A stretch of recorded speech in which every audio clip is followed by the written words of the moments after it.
This move establishes central control and opens diagonals for the queen and bishop, preparing to develop pieces and contest space in the crucial center of the board. This move, nf6, is a highly flexible and common response, centralizing a knight and preparing for various hypermodern defenses like the Indian defenses, or potentially leading into more classical structures depending on white's next move. This move develops a knight towards the center and prepares for kingside castling, maintaining flexibility in black's response and potentially leading to Indian defenses. This move signals a flexible intention, preparing to fianchetto the bishop and potentially enter a king's Indian defense or a Grunfeld setup, aiming for dynamic counterplay against white's central pawn. This move preemptively prevents black's thematic, bg4, which could otherwise create imbalances in pawn structure and piece activity. Developing the bishop to g7 initiates the king's Indian defense setup, preparing to castle kingside and control the long dark squared diagonal after white's unusual h3 pawn move. This move transitions into the Averbach variation of the king's Indian defense, aiming to control key central squares and prepare for potential kingside castling while preventing black's early e5 break. Castling here secures the king and connects the rooks, a fundamental step in developing the pieces towards the center and preparing for potential middle game operations. This developing move reinforces the central e4 square and prepares for kingside expansion, potentially leading to the Catalan or a king's Indian setup. This move aims to support the central pawn advance c5 or e5 later, reinforcing the pawn chain and preparing for potential kingside expansion or central breaks. This move, e3, is a flexible and solid choice that solidifies white's center and prepares to develop the c1 bishop, potentially aiming for a king's Indian attack type of setup. Developing the knight to d7 reinforces the center and prepares for potential pawn pushes with e5 or circa 5, while also opening the diagonal for the queen. This move solidifies white's central pawn structure and prepares to challenge black's control of d5. With the eventual b4 pawn push, black challenges the center by striking with circa 5, aiming to gain space and create counterplay against white's solid pawn formation. This move develops the bishop to an active diagonal, aiming to pressure black's queenside and prepare for potential central pawn advances. This move prepares to fianchetto the queen's bishop, aiming to control the long diagonal and potentially pressure white's queenside development or central pawn structure. This move solidifies the kingside pawn structure, connects the rooks, and prepares for potential central expansion or operations on the queenside. This move, b-flat-7, develops the bishop to an active diagonal, eyeing the center and potentially preparing to pressure white's queenside pawn structure or support a future queenside pawn advance. This move prepares to bring the queen into play to support a central pawn push and potentially target the kingside. This move prepares to contest the c-file and potentially support an advance of the c-pawn, while also connecting the rooks for future play.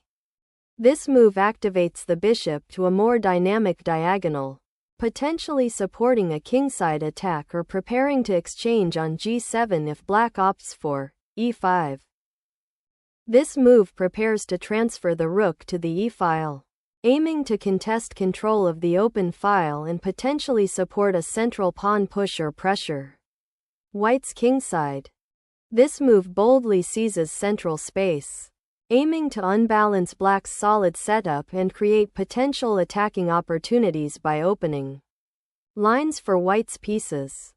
This pawn capture on d4 aims to open lines for black's pieces, particularly the queen and rook, while also challenging white's central pawn control and potentially creating a more dynamic pawn structure in the resulting middle game. This capture is crucial as it opens the c-file for white's rook and centralizes the e4 pawn, preparing for further central expansion and control.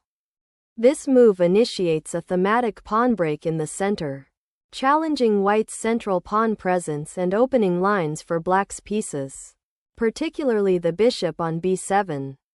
This move strategically places the rook on an open file, preparing to exert pressure on black's queenside and potentially contest control of the c-file. The move 14. QB8 strategically repositions the queen to a more active square, preparing to challenge the open c-file and potentially support a central pawn advance or an attack on white's kingside. This pawn push strategically locks down the center and prepares to advance the d-pawn further, aiming to restrict black's knight on d7 and create a spatial advantage for white. White has established a strong central pawn chain with d5, aiming to restrict black's pieces. So black's rc8 is a principled response to claim the open c-file for counterplay, contesting vital central space and potentially opening lines against white's queenside. The move 16. b-flat5 repositions the bishop to a more active diagonal, targeting the c6 knight and potentially preparing for an attack on black's kingside or a regrouping to pressure the d6 pawn.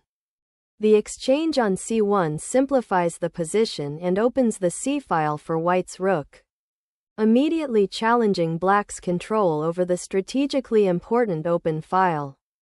The rook is now placed on the open c-file, a critical central artery that will become a major battleground for control and future offensive operations. This move aims to reposition the rook to a more active square on the semi-open c-file, contesting white's control and potentially preparing for future pawn advances or threats. This move strategically repositions the bishop to an active square, aiming to control the dark squares and potentially support a future kingside attack while defending against black's counterplay on the queenside. The bishop retreats to h6 to avoid capture by the rook and to potentially reposition for an exchange on the light squares, aiming to relieve pressure on white's queenside. This move aims to exploit the open diagonal for white's light-squared bishop and potentially create space for expansion on the queenside, while also contesting black's control of the c-file. This exchange of bishops on d2 offers white a significant structural advantage by doubling black's pawns on the d-file, weakening their pawn structure and potentially creating attacking opportunities for white's pieces. This recapture consolidates white's central pawn structure, prepares to challenge black's inactive knight on d7, and opens the d-file for potential queen activity. This move initiates a beneficial simplification by removing white's more active bishop, aiming to gain a positional advantage by exploiting the weakened light squares and potential for pawn breaks in the center and queenside. This pawn capture opens a crucial central file for white's rook and initiates a positional exchange that aims to disrupt black's pawn structure and control key squares. This move aims to secure the queenside pawn structure and potentially create counterplay on the queenside by preventing white's advanced c-pawn from advancing further and opening files.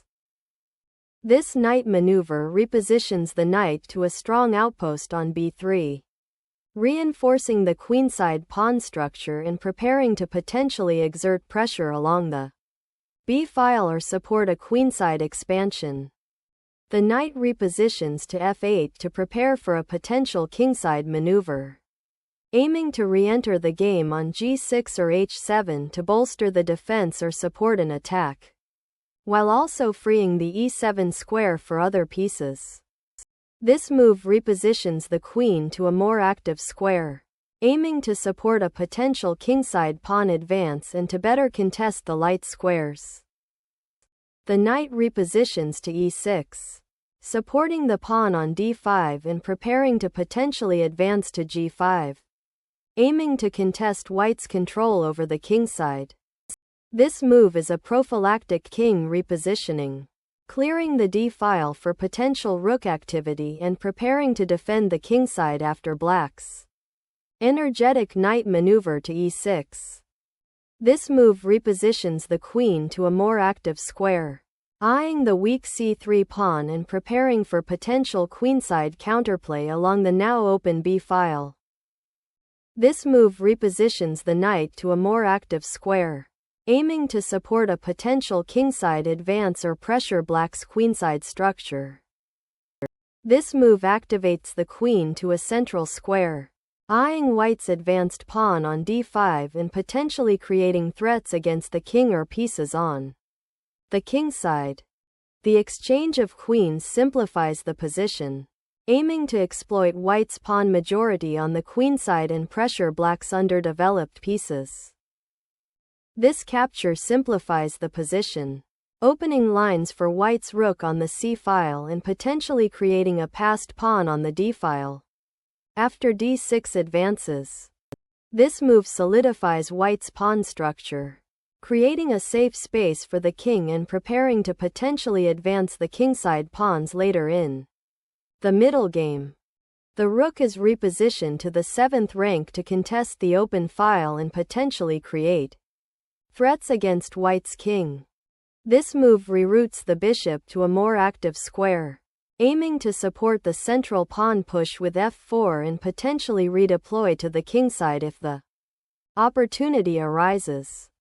The king moves to a more active central square, preparing to participate in the endgame and defend vulnerable pawns while also potentially supporting a king's side advance. This exchange on d4 simplifies the position, removes a key defender of the b6 pawn, and aims to activate white's rook on the c-file. This pawn capture opens the e-file for black's rook, potentially creating new attacking avenues, and also aims to simplify the position after the queen trade. This rook move finally mobilizes white's rook to a more active file, preparing to challenge black's central pawn majority and potentially create an open file for attack. The move 30, k7 aims to centralize the king and prepare to support the d-pawn, which is currently weak due to white's control of the open d-file and rook on d1. This rook sacrifice clears the d-file, aiming to exploit the open files and potentially create mating threats against black's somewhat exposed king. The king ventures out to centralize, aiming to become an active piece in the endgame and support the d-pawn's potential advance. The move k2 begins the process of activating the king, bringing it towards the center where it can better participate in the endgame play and potentially support pawn advances or defend against enemy threats. This move, ing8, begins the knight's repositioning, likely aiming to reroute it to e7 or f6 to reinforce the kingside or contest central squares. This move repositions the knight to a more active square on the queenside, eyeing potential advances and controlling important central squares while supporting the pawn on b5. The knight repositions to a more active square, preparing to redeploy to f4 or g4 to contest the f3 pawn and potentially attack the white king's defenses. This sacrifice breaks through the black king's defenses, forcing the exchange of queens and leading to a winning endgame for white due to his active rook and superior pawn structure. This move is forced, as the black king must move to avoid being captured by the white rook on d6. The king's move to e3 is a sound positional decision, centralizing the monarch to prepare for the endgame and potentially support future pawn advances or maneuvering. This knight retreat strategically repositions the knight to defend the e-pawn and potentially Prepare a counterattack on the kingside via f6. This move advances the e-pawn, opening a path for the king to become more active and aiming to create a passed pawn on the kingside. The knight repositions to g7, defending the e6 pawn and preparing to potentially reroute via f6 or h5, aiming to contest white's active pieces and regain some central control. This move initiates a pawn push to challenge black's central control and open lines for white's remaining pieces, aiming to exploit the weakened kingside. This pawn push on the kingside aims to create counterplay and potentially expand black's queenside majority by forcing white to commit their own pawns. This pawn push aggressively seeks to open lines on the kingside, aiming to disrupt black's defensive setup and potentially create attacking chances against the black king. This pawn capture on g4 opens the h-file for white's rook and queen, potentially creating attacking opportunities against black's king if the pawn structure breaks down. Further, this pawn capture on g4 opens the h-file, creating a potential attacking avenue for white's rook and king, while simultaneously weakening black's kingside pawn structure.